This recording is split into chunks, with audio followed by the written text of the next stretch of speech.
Fala pessoal, tudo bem com vocês? Semana marcada por decisões em alguns bancos centrais, números do PIB do Japão, juros na Austrália, IPCA no Brasil, decisão de juros na zona do euro, inflação da maior economia do mundo e a decisão do Copom no Brasil elevando os juros. Esse é o Active Drops, trazendo as principais notícias do mercado essa semana.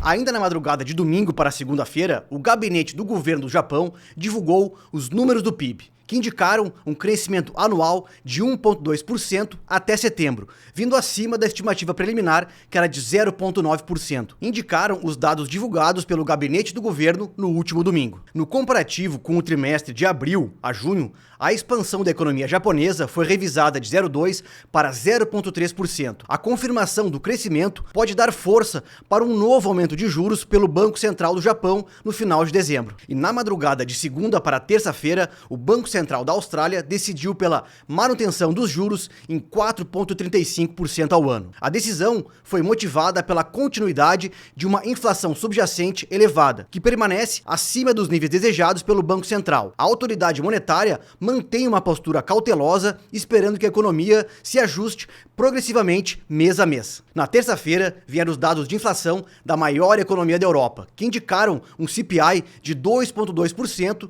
contra os 2% de outubro, conforme os dados do Escritório de Estatística da Alemanha. Na comparação mensal, o CPI alemão caiu 0,2% em novembro. Os dados confirmam estimativas preliminares que vieram em linha com as previsões de analistas consultados pela FactSet. E ainda na terça-feira, o IBGE divulgou o IPCA, que mede a inflação oficial no Brasil. Os números indicaram uma queda no ritmo em novembro para 0,39%. Em outubro, a inflação havia registrado uma alta de 0,56%. No acumulado de 12 meses até novembro, o IPCA teve uma alta de 4,8% contra uma alta de 4,7% no mês anterior. A pesquisa da Reuters apontava uma expectativa do IPCA acumulado de 12 meses em 4,85%. A meta do Banco Central para a inflação é de 3%, com uma margem de 1,5 ponto para mais ou para menos. E na quarta-feira, o Departamento de Trabalho dos Estados Unidos divulgou a inflação, que indicou uma alta de 0,3% no mês passado, a maior alta desde abril,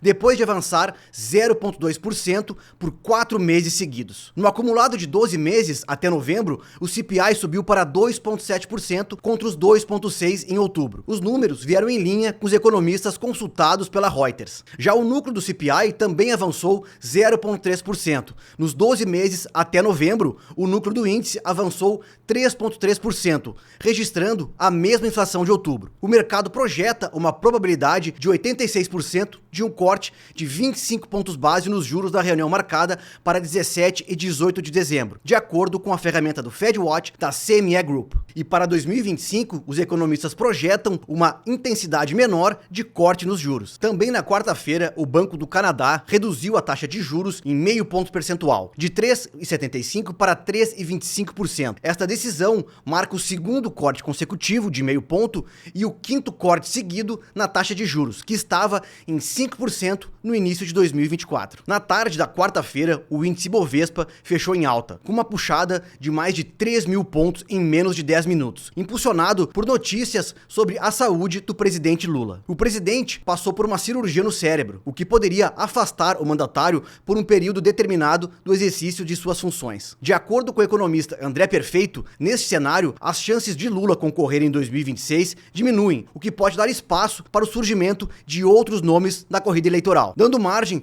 para possíveis ajustes fiscais mais robustos no futuro. Horas depois, o Copom anunciou a decisão de aumentar a taxa Selic em 1%, chegando em 12,25% ao ano. Esta foi a última decisão do atual presidente do Banco Central, Roberto Campos Neto, que deixa o cargo após mais de 5 anos à frente do Bacen. A alta do Ibov na quarta-feira foi revertida em uma forte queda de quase 3% da quinta-feira, o pior desempenho do índice desde janeiro de 2023. E E na quinta-feira, o Banco Central Europeu, o BCE, reduziu as taxas de juros pela quarta vez este ano e deixou em aberto a possibilidade de um afrouxamento adicional em 2025. A decisão reflete preocupações com o impacto do crescimento econômico, prejudicado pela instabilidade política interna e pela ameaça de uma nova guerra comercial com os Estados Unidos. O BCE projeta que a inflação retornará à meta de 2% no início de 2025, enquanto o crescimento deverá permanecer lento. Com isso, o Banco Central reduziu sua taxa de depósitos de 3,25% para 3%, em linha com as expectativas dos analistas. O Banco Central do Velho Continente também reduziu mais uma vez as expectativas de crescimento econômico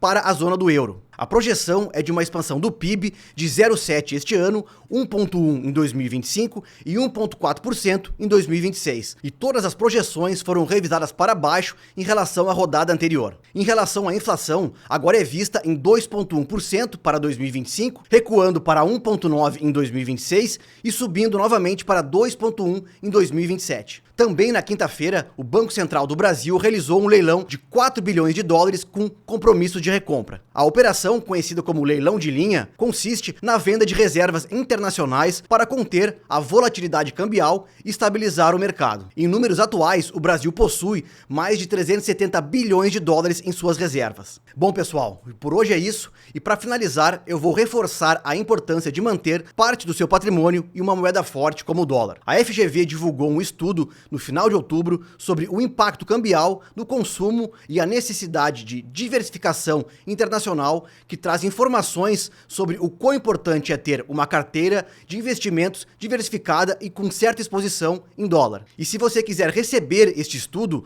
comente dólar nesse vídeo que o nosso time vai lhe enviar o PDF. Até porque você já sabe, né? O melhor do mercado financeiro você encontra aqui na Active Trades. Abra sua conta hoje mesmo. Um grande abraço e bons negócios. Tchau, tchau.